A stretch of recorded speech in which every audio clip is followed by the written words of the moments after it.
Hello everyone. मेरा नाम है डॉक्टर मयंक बरनौल और आपका स्वागत है फार्मेसी प्रैक्टिशनर में। आज हम लोग दोस्तों ये हाइपरटेंशन के ऊपर अब टॉपिक के ऊपर बात करेंगे, जो डी फॉर्म का बहुत ही इंपॉर्टेंट और बहुत ही ज्यादा पूछे जाने वाला क्वेश्चन है। आज के समय हर घर में, ज्यादातर घर में हाइपरटेंशन के मरीज आपको देखे जा सकते हैं। बहुत सारे ऐसे रीजन होते हैं जो कि हाइपरटेंशन कॉज करते हैं, और हाइपरटेंशन का होना एक बहुत बड़ा चुनौती हमारे इंडिया में बन चुका है। इंडिया में ही नहीं, पूरे वर्ल्ड में बन चुका है, ये कहना गलत नहीं होगा। तो ये चीज हम लोग टॉपिक की बात करेंगे और डिटेल में इसके बारे में स्टडी करेंगे। और डी फार्म के जितने भी बच्चे हैं उसको ध्यान से देखिएगा, आपको बहुत सारी चीजें फार्मेसी में आपके काम आएंगी। फार्मेसी में क्यों काम आएगी? क्योंकि फार्मेसी में क्या होता है कि ब्लड प्रेशर नापने के लिए आप आराम से बीपी मशीन रखिए अपने यहाँ, स्टेथोस्कोप रखिए अपने यहाँ और नापिए पेशेंट का और बताइए उनको कि हाइपरटेंशन बढ़ा है कि नहीं। ठीक है, क्योंकि बहुत ज़्यादा इंपॉर्टेंट होता है। और अभी आप जब इसको नाप के उनके मेजर करके उनके हाइपरटेंशन को यदि आप पहले से बता देंगे तो ये ज़्यादा आसान होता है कि पेशेंट अपने आप को जो है स्टेबल कर सके और जो है इसकी अच्छे से डायग्नोसिस करवा सके। ठीक है, तो इसी के ऊपर जो है टॉपिक के ऊपर हम लोग बात करेंगे। तो देखिए, सबसे पहले फ्रेंड कुछ टर्म्स हैं जो कि हार्ट डिजीज से रिलेटेड हैं, जो कि हम लोग एक बार देख लेते हैं और आप भी देखिए, इसको समझ में आएगा। ठीक है, जो कि बहुत ज़्यादा इंपॉर्टेंट है। जैसे कि यहाँ पर दिया है क्रोनरी हार्ट डिजीज। तो क्रोनिक हार्ट डिजीज क्या होता है, जिसको हम लोग CHD कहते हैं। देखिए, बहुत सारे लोग इसके टॉपिक में शॉर्ट फॉर्म यूज करते हैं CHD। तो a disease of the blood vessel, ठीक है, supply to the heart muscle. Heart तो तुम सभी जानते हो कि क्या होता है।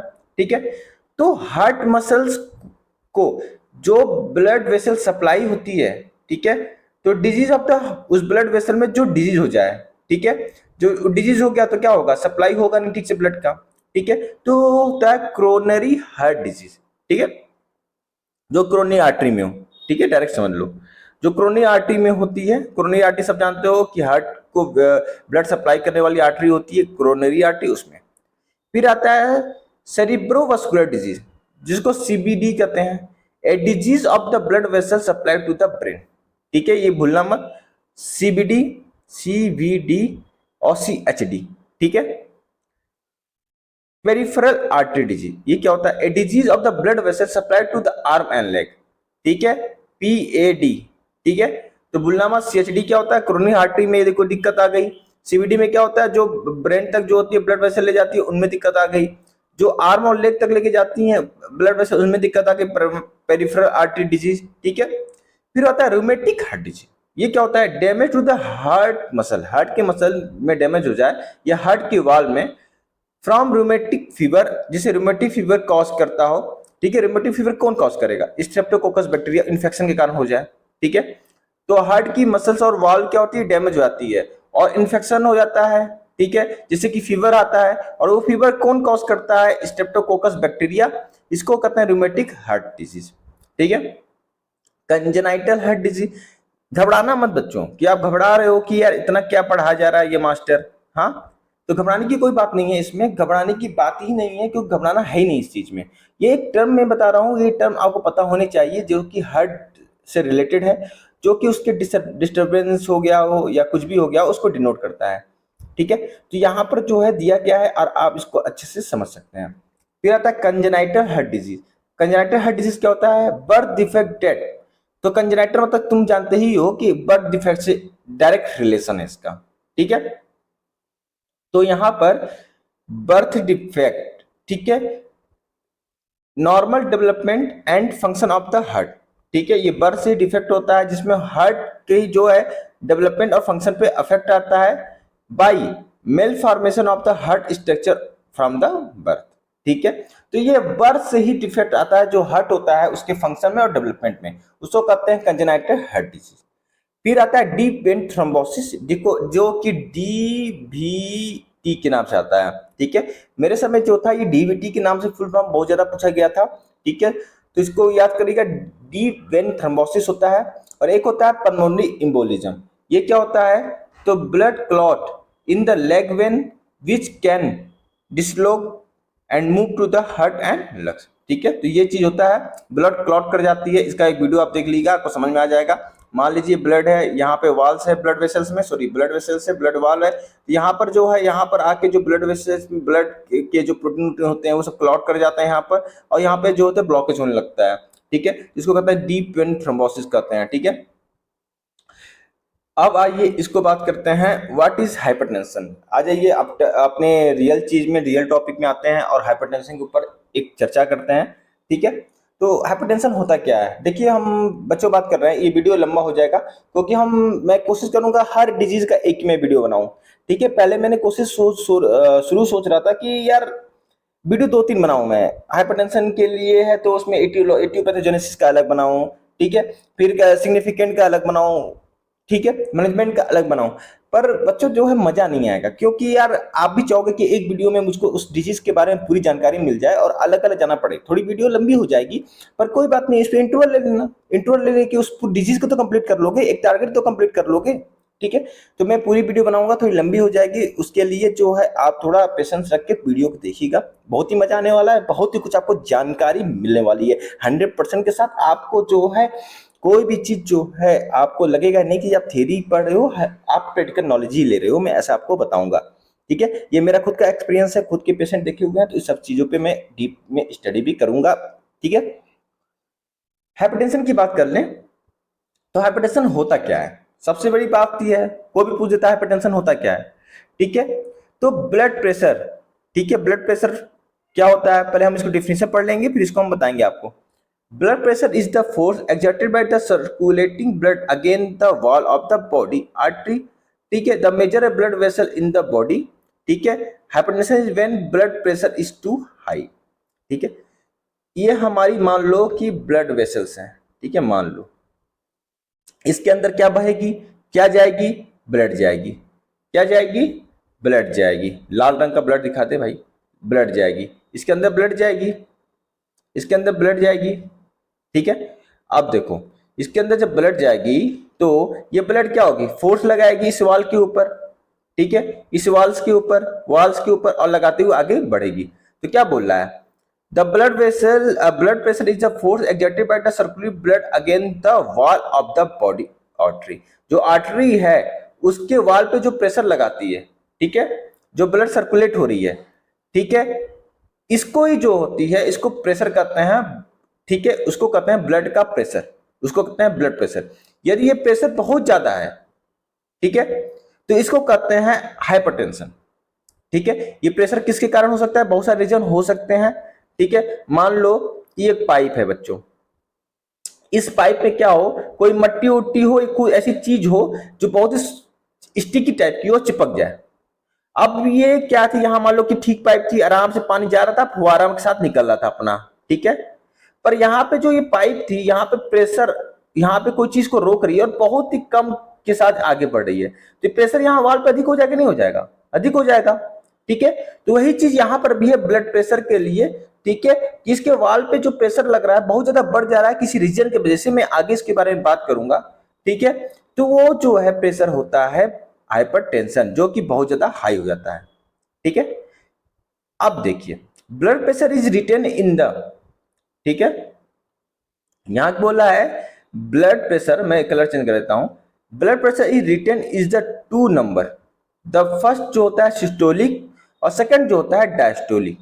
जो सिस्टोलिक होता है इसको याद कर लीजिएगा, आप एचएपी में पढ़ते हुए आ रहे हो, बार बार मैं रिपीट नहीं करूंगा।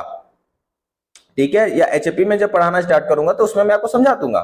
ठीक है, आप फर्स्ट ईयर में इसको पढ़े हो। द फर्स्ट जो होती है सिस्टोलिक जो होती है, वो प्रेशर जो होती है blood pressure, when the heart जब कंट्रैक्ट करता है, हार्ट जब कंट्रैक्ट करता है, सिकुड़ता है। मान लो कि ये हार्ट था, ठीक है, ये हार्ट था, अरे ऐसे गंदे से बना दे रहा हूं, समझ जाना। ये हार्ट जो सिकुड़ा मतलब छोटा हुआ, तो ये होता है सिस्टोलिक, मोटा मोटा। और जब हार्ट जो है रिलैक्स किया तो ये होता है डायस्टोलिक। ठीक है, ऐसे समझ लेना, एस फॉर होता है सिकुड़ना, याद रहेगा, कोई भूलेगा तो नहीं। ठीक है, कोई भूलना मत, एस फॉर सिकुड़ना मतलब कॉन्ट्रैक्ट होना, और डी फॉर डायस्टोल मतलब कि ढीला होना। ठीक है, ऐसे याद कर लेना। ठीक है, अब देखो टाइप्स की बात कर रहे हैं कि कितने टाइप्स के हो सकते हैं हाइपरटेंशन। ठीक है, जो वाल पे प्रेशर आ रहा है कितने टाइप्स के होते हैं, ठीक है। तो देखो ये डिफरेंट डिफरेंट टाइप्स के होते हैं, पर मेनली जो होते हैं ये 2 टाइप्स के होते हैं, फर्स्ट और सेकंड। पर यहाँ पे मैंने 4 टाइप्स के लिखे हैं, पर आप जो हॉस्पिटल अपने कॉपी में जब लिखना बच्चों तो 3 टाइप्स की लिख देना, एकदम करेक्ट होगा, ठीक है। मैंने इसको डीप नॉलेज करके और बुक्स के रेफरेंस जो है अच्छे बुक से लिया है, ठीक है। तो यहाँ पे थोड़ा डिटेल में आपको देखने को मिल जाएगा, घबराने या नहीं है, ठीक है, ओके। तो देखो यहाँ पे बच्चों प्री हाइपरटेंशन, ठीक है। प्री हाइपरटेंशन क्या होता है, हाइपरटेंशन क्या होता है और हाइपरटेंशन सेकंड क्या होता है, ठीक है, स्टेज की। तो यहां पर देखो प्री हाइपरटेंशन स्टेज क्या होता है कि इसमें जो कि सिस्टोलिक ब्लड प्रेशर, ठीक है, और डायस्टोलिक ब्लड प्रेशर, ठीक है, 120 और 139 39 के बीच में होते हैं, और डायस्टोलिक ब्लड प्रेशर, ठीक है, 80 और 89 के बीच में होता है, इसको कहते हैं pre hypertension. Hypertension stage first क्या होता है, जो 140 और 159 के बीच में हो, डायस्टोलिक इतने के बीच में हो, ठीक है, ठीक है। फिर सेकंड क्या होता है, जो 160 से अधिक हो या इक्वल हो, और डायस्टोलिक कितना होता है 100 mmHg के करीब हो या इक्वल हो, ठीक है, अधिक हो या कम इक्वल हो। ये चीज आप याद कर लीजिएगा, ठीक है, ये हम बता रहे हैं, अभी चार्ट आपको दिखा देंगे, उस चार्ट से आप याद कर लीजिएगा। एक होता है प्रेगनेंसी हाइपरटेंशन, देखो प्रेगनेंसी जो प्रेग्नेंट ह्यूमन्स होती हैं उनमें जो होता है ये इंड्यूस होता है हाइपरटेंशन, बिकॉज इंक्रीजिंग द कुछ ऐसे हार्मोन्स होते हैं वो जो होते हैं हाइपरटेंशन कॉज करते हैं, पर एक समय के साथ वो कम हो जाता है, ठीक है। तो उसको हम लोग प्रेगनेंसी इंड्यूस हाइपरटेंशन कहते हैं, ठीक है, ये चीज याद रखना। तो ये 3 जो है इंपॉर्टेंट है, ठीक है। दोस्तों इस चीज को याद रखिएगा और इस चीज को जो है आप जो है रिकॉल करते रहिएगा, ठीक है, बहुत ही इंपॉर्टेंट है। इसी के ऊपर जो है आपके ड्रग भी चलते हैं, जैसा आपका जो है हाइपरटेंशन होता है स्टेज 1 स्टेज 2 या प्री हाइपरटेंशन, उसके हिसाब से जो है ड्रग्स लिखे जाते हैं, ठीक है। तो ये चीज याद रखिएगा, आपका बहुत ही काम आने वाला है भविष्य में फार्मेसी में भी, ठीक है। तो जो बच्चे नए हैं उसको याद रखे रहेगा, ठीक है। और क्या नाम है कि इसमें जो है हम लोग अब पढ़ेंगे इस चार्ट के थ्रू, जो कि आपको और अच्छे से समझ में आएगा। देखो बच्चों ज्वाइंट नेशनल कमेटी है, ठीक है, एक ज्वाइंट नेशनल कमेटी है, उन्होंने ये दिया है चार्ट।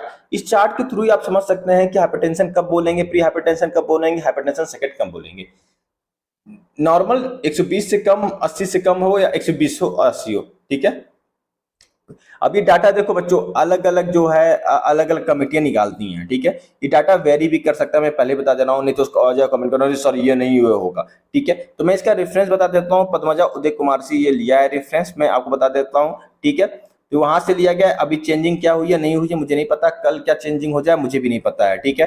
तो नया गाइडलाइन क्या आ जाए मुझे कुछ नहीं पता, कुछ लोग का कुछ गाइडलाइन 80 से 130 भी बोलती है, ठीक है। तो मैं अब नहीं चलूंगा, मैं रेफरेंस बुक में जो है अभी मैं इस गाइडलाइन के अनुसार चलूंगा, ठीक है। तो इसमें जो है प्री हाइपरटेंशन क्या होता है, 120 से 139 जो अभी मैं बताया, फर्स्ट क्या होता है और सेकंड में क्या होता है, इसको आप रट्टा मान लीजिएगा, धीरे धीरे आपको याद हो जाएगा, ठीक है। अब देखिए इटियोपैथोजेनेसिस क्या होती है, पहले यहाँ पे हम देख लें हाइपरटेंशन आपको याद हुआ कि नहीं। मान लो कि 120 है, प्री हाइपरटेंशन क्या हो 39 थी, 39 का एक बढ़ा दो 140, 140 और 159, 150 के बाद 160, ऐसे याद कर लेना यार, ठीक है, क्यों परेशान करते हो। इटियोपैथोजेनेसिस, इटियोपैथोजेनेसिस मतलब क्या होता है कॉज, और उसकी इटियो मतलब होता है इटियोलॉजी, कैसे कॉज कर रहा है हाइपरटेंशन, और उसकी पैथोजेनेसिस क्या हो, उसकी पैथोजेनेसिस है, ठीक है, कैसे वो बॉडी में कॉज कर रहा है, इस चीज को हम लोग इटियोपैथोजेनेसिस कहेंगे। यहाँ पर जो हम इसको जानने की कोशिश करेंगे कि क्या आखिर है, रीजन क्या है, ठीक है। तो प्राइमरी हाइपरटेंशन की बात कर ले बच्चों, तो प्राइमरी हाइपरटेंशन क्या होता है, it is the elevation in BP without the identify cause. देखो प्राइमरी हाइपरटेंशन के बारे में कभी कोई पता नहीं रहता है कि भैया ये हुआ क्यों है, ठीक है, समझना ये हुआ क्यों है किसी को कुछ नहीं पता, कोई आइडिया नहीं है भाई ये कैसे हुआ है, जेनेटिक्स हो सकता है, कोई रीजन का हो सकता है, पर उसका रीजन बहुत सारे हो सकते हैं और अब समय के साथ सही भी हो जाते हैं कभी कभी, ठीक है। एक सेकेंडरी हाइपरटेंशन होता है, ये सेकेंडरी हाइपरटेंशन के कॉज जो होते हैं पता होते हैं, और ये दिस टाइप अकाउंट 5 या 10% टोटल केस होते हैं, और ये जो है पता रहता है, नोन होता है, बस समझ लो, ठीक है। अब देखो इसके बहुत सारे रीजन है, ठीक है, और क्या नाम है ज्यादातर लोग सेकेंडरी हाइपरटेंशन कॉज होते हैं, कुछ लोग जो है प्राइमरी हाइपरटेंशन कॉज होते हैं, ठीक है, और वो दूसरे भी रीजन हो सकते हैं, ठीक है। कोई बहुत सारा अल्कोहल कंजप्शन कर रहा है, कॉजेस क्या हो सकते हैं सेकेंडरी हाइपरटेंशन के, ये मैं बात कर रहा हूँ यहाँ पर। तो सेकेंडरी हाइपरटेंशन कॉज क्या हो सकते हैं, कोई मोटा बहुत है, प्रेगनेंसी रीनल डिजीज हो गया, ठीक है, अल्कोहल कंजप्शन करता है, ठीक है, अब ये इसी में है, ये हटा देना, इसी में है, ठीक है, पेरेंकाइमल रीनल डिजीज, ठीक है, रीनल वस्कुलर डिजीज और पॉलीसिस्टिक किडनी, जो कि सब इसी में आएगा, ठीक है, इसी के अंदर, ठीक है, ये जो है हो सकते हैं रीजन, ठीक है, याद कर लेना, अल्कोहल, ओबेसिटी और प्रेगनेंसी रीनल डिजीज, ये 3 याद कर लेना बस, बहुत है, ठीक है, बहुत है डिपार्टमेंट पे, ठीक है। इंडोक्राइन डिजीज में देख लो, तो इंडोक्राइन डिजीज में क्या क्या हो सकते हैं, ठीक है, मैं बता रहा हूं, ये याद करना, कुशिंग सिंड्रोम देख लो, प्राइमरी हाइपर एल्डोस्टेरोनिज्म देख लो, ठीक है, निज्म देख लो, ठीक है, और फिर जो है एक्रोमेगेली, प्राइमरी हाइपरथायराइडिज्म, ये याद कर लेना बच्चों, बस 3-4 याद कर लेना, मैं इसका जो है नोट जो है क्या नाम है ज्यादा बड़ा कर दिया हूँ, इतना नहीं आपको याद करना, एक्रोमेगेली जान लेना, ठीक है, 2-3 पॉइंट यहाँ पे याद कर लेना, ठीक है, बहुत है तुम्हारे लिए, ठीक है, मैं बता दे रहा हूँ, इसको कंफ्यूजिंग हो जाएगा नहीं तो, देखो याद करना, Cushing syndrome, primary hyper aldosteronism याद कर लेना, ठीक है, एक्रोमेगेली और प्राइमरी हाइपोथायराइडिज्म, ये याद करना, और थायरोटॉक्सिकोसिस, ये याद करना बहुत इंपॉर्टेंट होता है, ठीक है, इतना याद कर लेना आपको हो जाएगा, ठीक है, इतना याद कर लेना बहुत है, ठीक है, ज्यादा याद हो रहा है तो बढ़िया है। ड्रग्स की बात करें, वो जो कॉज करते हैं, तो यहाँ पे देखो सर्कटेशन ऑफ द एरोटा, ठीक है, ये भी जो होती है बहुत ही इंपॉर्टेंट होती है, जो कि हाइपरटेंशन कॉज करती है, सेकेंडरी लेवल पे कॉज करती है, ठीक है, कुछ ड्रग्स हैं जो कि यहाँ पे दिया गया है, ठीक है, कंजाइटी नैरोइंग ऑफ द एरोटा, ठीक है, ये सब चीजें हैं, देख लेना एक बार, क्या नाम है, इतना मैं याद कर लेना, मैं तुम्हारे लेवल का बता रहा हूँ, ठीक है बच्चों, जो कि इससे अधिक आपको पढ़ना नहीं है, ठीक है, ज्यादा पढ़ना नहीं है, आपके काम भर का पढ़ना है, क्योंकि अभी आपको लग रहा है ना शुरुआती है तो मजा आ रहा है कि ओ सब पढ़ लेंगे, ये आप इतना ही पढ़िए जितना आपको याद हो जाए, आपके एग्जाम के लेवल का है, ये कभी नहीं आएगा, मैं आपको लिख के दे दे रहा हूँ, ठीक है, इतना ही लेवल है, आपके सिलेबस में इतना ही लेवल ही आएगा, ठीक है। उसके बाद देखो बच्चों, यहाँ पर आओ, how to measure the BP, बहुत ही इंपॉर्टेंट है, आपकी फार्मेसी में भी काम आएगा, ठीक है, जब आप मेडिकल की स्टोर खोलते हो या किसी क्या नाम है कि कम्युनिटी फार्मेसी में जॉब करते हो, तो वहाँ पे आपको ये पता होनी चाहिए, ठीक है। तो वही बात है कि ये रूल रेगुलेशन यहाँ बहुत सारे लिखे हुए हैं, पर मैं आपको मोटा मोटा बता देता हूँ कि क्या है, कि यहाँ पर जो है ये देखो, ये स्पेग्नोमेनोमीटर होता है, ठीक है, ये जो है वो डिजिटल वाला है, ठीक है, ये होता है स्टेथोस्कोप, ठीक है, ये स्टेथोस्कोप है, ठीक है, ये देखो पारा वाला जो है पुराना जो आता था स्पेग्नोमेनोमीटर वो है, ठीक है। यहाँ पे जो है सिस्टोल डायस्टोल पता चलता है, जो कि ऊपर वाला होता है सिस्टोल, नीचे वाला डायस्टोल होता है, साउंड होती है, उस साउंड से हम लोग पता करते हैं कि सिस्टोल क्या है, डायस्टोल क्या है, ठीक है। तो यहाँ पर देखो क्या है, पहले पेशेंट को जो है आराम से रिलैक्स होने दो, 2 मिनट बैठा लो, फिर बैठाने के बाद जो है उसके आन पे जो है ये कॉफ बांध दो, कॉफ बांधने के बाद जो है उसका जो है बीपी नापना शुरू कर दो, फिर जो साउंड नीचे की ओर आती है, ठीक है, नीचे नीचे जो जो साउंड पहले ही आती है वो सिस्टोल होता है, जो खत्म होती है वो डायस्टोल होता है, बस यही होता है। तो मान लो किसी का 140 मिल रहा है और बाई 90 मिल जा रहा है, ठीक है, तो ये चीज सिंपल चीज होती है, ठीक है, तो यहाँ पे वही चीज लिख रहा है, ठीक है, कि lower the pressure slowly 2 mm एजी पर साउंड रीड, ठीक है, ये चीज आप याद करना, रूल रेगुलेशन से जो होता है, ऐसा कुछ आपके में आएगा नहीं, पर मैं एक चीज आपकी जानकारी के लिए बता दिया हूँ, ठीक है। अब देखो यहाँ पर जो है क्लिनिकल मैनिफेस्टेशन की बात कर लेते हैं, ठीक है, तो आपको ये बीपी नापा नहीं आया होगा, मैं बता दूंगा आपको, बहुत ही इजी प्रोसेस होती है, बहुत सारे वीडियोस पढ़े भी होते हैं, और आपके कॉलेज में भी आई तो होप आपको एचईपी में बताया भी गया होगा, जिसके कॉलेज में बताया गया होगा, तो वो दिक्कत की बात है, तो आप बीपी नापना जरूर सीख लीजिए, ठीक है।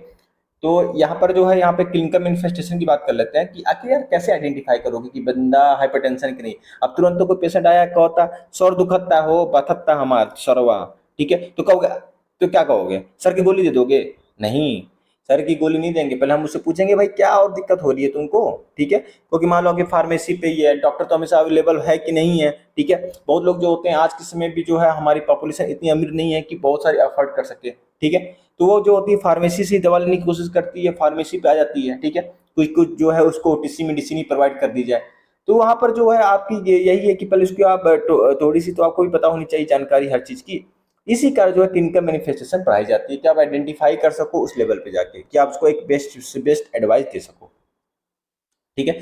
तो मान लो उस पेशेंट को जो थकान हो रही है, आप पूछो कहीं विजन उजन का दिक्कत तो नहीं है, ब्लर हो रहा हो, ठीक है, हार्ट की प्रॉब्लम, सीने में दर्द तो नहीं हो रहा है, चेस्ट पेन हो रहा हो, नोजिया हो रहा हो, तो इस चीज पे आप उसकी बीपी नाप के उस पता कर सकते हो, ठीक है।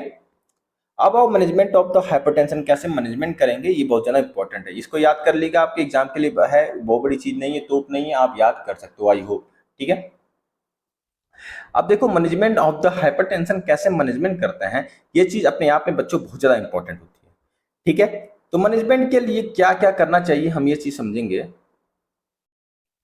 तो देखिए दोस्तों, तो सबसे पहले आप मैनेजमेंट की बात कर रहे हैं, तो मैनेजमेंट में जो होता है दो तरह के मैनेजमेंट होते हैं। ठीक है, हम इस चीज़ का जानते हैं, और इसमें देखिए एक नॉन फार्माकोलॉजिकल होता है जो भैया खुद मैनेजमेंट कर लो।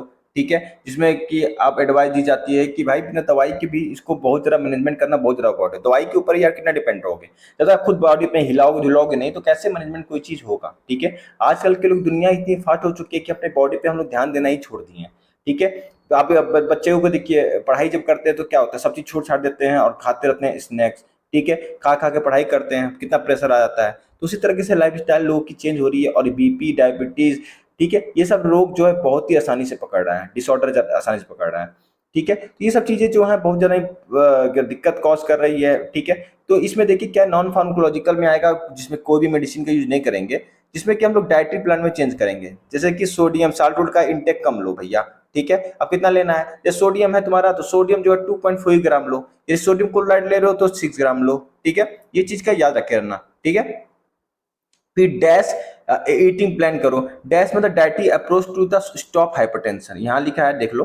ठीक है, इसमें क्या करो कि फ्रूट वेजिटेबल को बढ़ाओ भैया, और फैट डाइटरी मतलब दूध दूध कम पीना शुरू करो जो फैटी होते हैं, पता चले ठोस के पी रहे हो फिर बाद में जाके बहुत ज्यादा दिक्कत कॉज कर दे रहा है। लाइफ स्टाइल मॉडिफिकेशन करो यार। ठीक है, कुछ चलो लो, बैठ के कोई यार दिन में बैठ के क्या बिस्तर पे रह रहे हो, जब बीपी उपी हो गया है और बढ़ गया है तो क्यों नहीं चलाई कर रहे हो।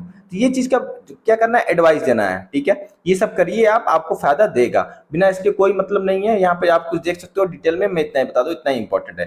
फिर योगा वोगा करो, मेडिटेशन करो यार, और स्मोकिंग जो है इसको रोको। ठीक है, ये सब चीजें जो है बढ़ाएंगे, योगा करो जिससे फायदा मिलेगा, स्मोकिंग रोको। ठीक है, आप देखो यहाँ पर आता है बच्चों कि ये कहते हैं कि यहाँ पे हाइपरटेंशन के बारे में, तो देखो हाइपरटेंशन में कौन कौन सी दवाई चलती है, मैं मोटा मोटा बता देता हूँ आपको, आपको तुरंत समझ में आ जाएगा। ठीक है, यहाँ पे देखो 120 से 140 किसी का हो गया है बंदे का, प्री हाइपरटेंशन कंडीशन है।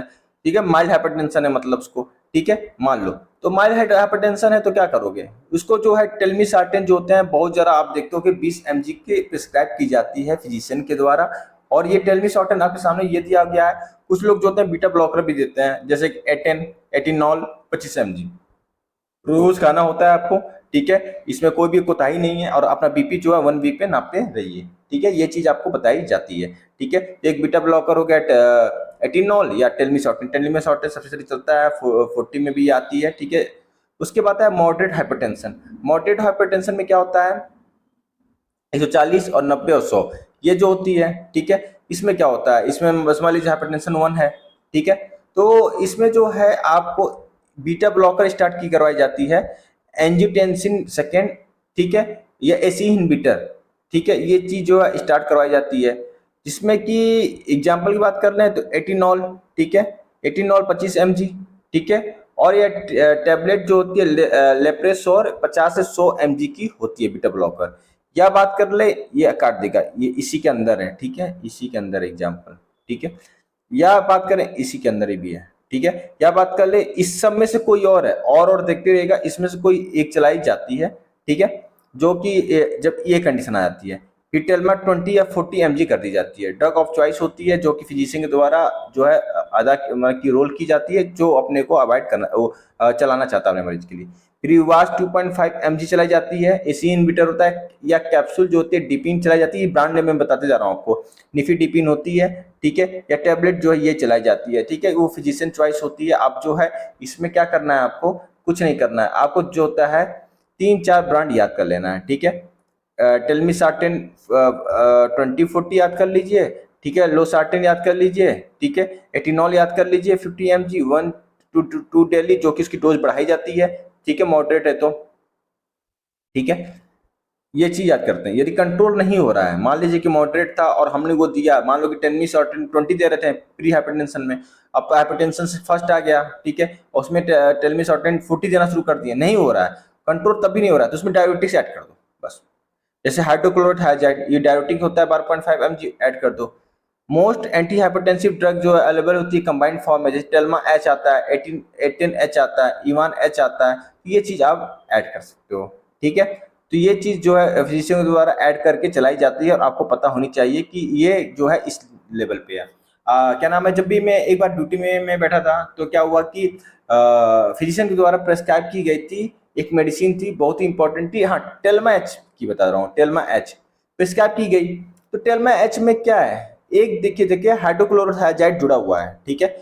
पर अब देखिए फार्मेसी पे हो गया बंदा, मेडिकल शॉप पे गया, वहां पे उसने टेल्मा बस लेते आया। उस फार्मेसी पे जो बंदा बैठा हो, आई डोंट नो मैं कौन बैठा था, मुझे भी नहीं पता है, वो ला के फिर हमसे पूछ रहा है, हम लोग से कि कहते हैं कि सर ये मेडिसिन सही है। मैंने कहा कि भाई तुम्हारा बीपी इतना बढ़ा हुआ है, तुमको ये एच पी लाना है, टेल्मा एच बोला गया, तुम ये क्यों ला रहे हो। तो यही चीज होती है ना कि आपको पता होना चाहिए कि क्या नाम है कि कौन सी मेडिसिन देनी है, क्या उसमें साल्ट जुड़ा हुआ है, बहुत ज्यादा इंपॉर्टेंट होती है, इस चीज को भूलिएगा मत। ठीक है, जो मेडिसिन लिखी गई है वो चीज अवेलेबल होनी चाहिए। यदि नहीं हो रही है तो दूसरी देखिए, A10H देखिए, और फिजिशियन से बात कर सकते हैं तो बात करके चेंज करवा लीजिए। तो ये सब चीजें जो है इंपॉर्टेंट होती हैं। यदि एडेमा है, मान लीजिए पेशेंट है उसको स्वेलिंग हुई है, ठीक है, तो स्वेलिंग हुई है तो सबसे अधिक चलती है लेसिलैक्टोन, याद रखिएगा, भूलिएगा मत, ओडी चलाई जाती है हाफ या ओवन। ठीक है, तो ये चीज याद रखिएगा। ये डायरेक्ट मैं लिख आऊँ, स्ट्रॉन्ग डायबिटीज में प्रोसेमाइड जो है ऐड होता है, ठीक है, ये चलाई जाती है।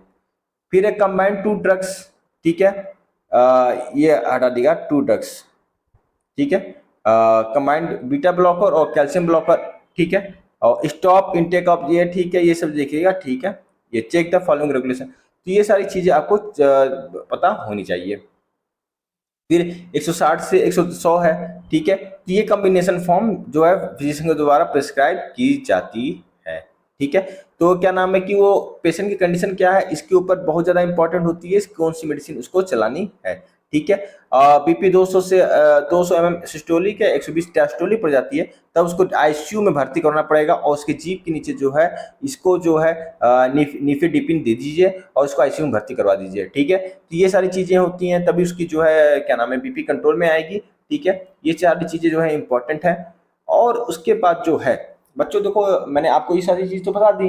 अब मैनेजमेंट का मतलब है कि हम लोग में तो मैनेजमेंट है, मैनेजमेंट के लिए चार्ट चाहिए हमको, ये चार्ट जो आपके सामने दिया गया है, ठीक है, इसको हम लोग ध्यान से देखेंगे, और उसके बाद जो है ये एग्जाम में आपको बनानी ही बनानी है, तभी जो है आपको नंबर मिलने वाला है। ठीक है, वो दवाएं आपको याद होनी चाहिए, 3-3 4-4 दवाएं याद कर लीजिए। ठीक है, मैंने आपको बता दी है, आपके अंडरस्टैंडिंग में रहेगा।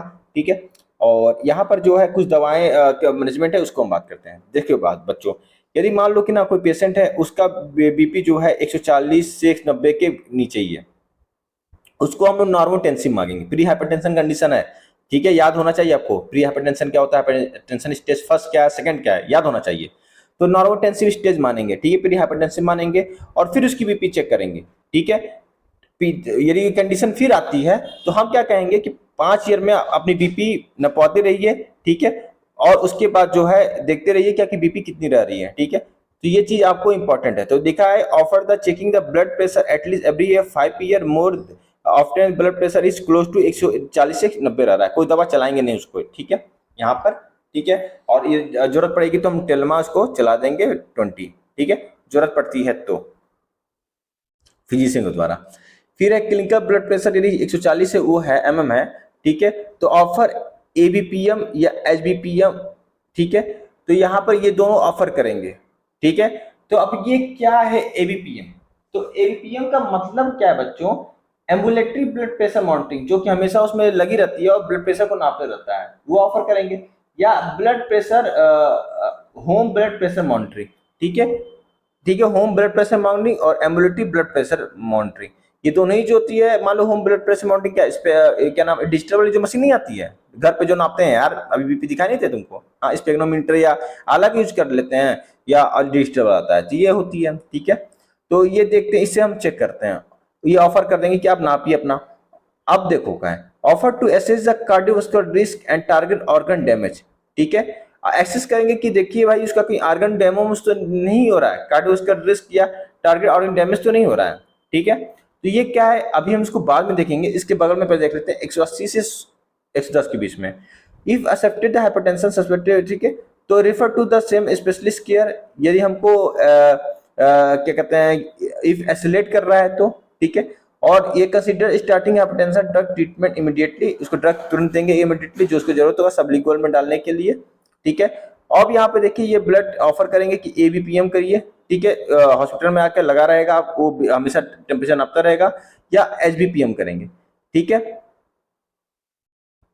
क्या कहते हैं कि ठीक है, यदि उसका ब्लड प्रेशर घटता है तो ठीक है, तो ये एचबीपीएम देंगे उसका। एचबीपीएम मतलब कि इसको घर के लिए होम कहते हैं कि होम ब्लड प्रेशर मॉनिटरिंग देंगे, ठीक है, करेंगे, ठीक है। Offer to access the card, उसका risk and target organ damage यदि हो रहा है तो यहाँ पे 3 कंडीशन आती है, इसको समझना। एबीपीएम एचबीपीएम यदि 135 से 85 के बीच में आती है तो नॉर्मोटेंसिव है, ठीक है, कोई दिक्कत नहीं है, ठीक है, उससे एडवाइस ये दे देंगे, कोई दिक्कत नहीं है यदि उसकी ब्लड प्रेशर घट गई है तो। एविडेंस टारगेट ऑर्गन डैमेज, ठीक है, यदि हमको कुछ मिलता है कि एविडेंस मिलता है कि टारगेट ऑर्गन डैमेज है फिजिशियन के द्वारा, तो consider alternative causes of target organ damage, ठीक है, तो इसमें जो है इसको एडवाइस ये दे देंगे, ठीक है, ये चीज आपकी याद कर लीजिएगा।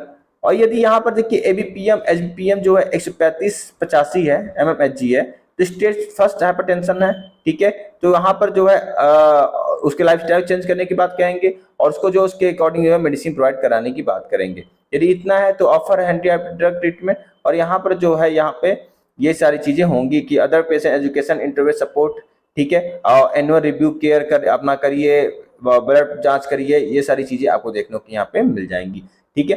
तो दोस्तों कैसा लगा आपको वीडियो जरूर बताइएगा, और क्या नाम है, वीडियो थोड़ा लंबा ही हो रहा है, ठीक है। तो ये वाला जो चार्ट है, ये वाला जो चार्ट है, ठीक है, मैं इसके लिए एक अलग से वीडियो बना दूंगा। कहाँ गया भैया, हाँ, ये वाला चार्ट है, इसके लिए मैं अलग से एक वीडियो बना दूंगा जो कि थोड़ा 5-7-8 मिनट का और लगेगा, ठीक है, उसमें और आपको शायद क्लियर होगा। मुझे भी लगता है कि आपको क्लियर नहीं हुआ होगा जो मैं आपको समझाने की कोशिश चार्ट में कर रहा था, ठीक है। तो उसके लिए मैं एक अलग से वीडियो बनाऊंगा जिसमें ये चार्ट आपको समझाऊंगा कि आपको और बढ़िया से समझ में आए, ठीक है। तो बच्चों जो है इसको बनाने में बहुत ज़्यादा मेहनत लगता है, तो आप कोशिश करिए कि अपने दोस्तों यारों में शेयर करिए कि उसको जो है ज़्यादा से ज़्यादा वीडियो देखे, बहुत लोगों को उसका फायदा मिल सके, ठीक है। और मुझे भी जो है जब आप लाइक करते हो, कमेंट करते हो और सब्सक्राइब करते हो तो बहुत ज़्यादा मोटिवेट होता हूँ, ठीक है, मोटिवेट होता हूँ तो और मन करता है बनाने को, तो आपसे यही उम्मीद करता हूँ, ठीक है। तो बच्चों आज के लिए इतना ही, फिर मिलेंगे नए वीडियो के साथ, आज के लिए इतना ही, थैंक यू।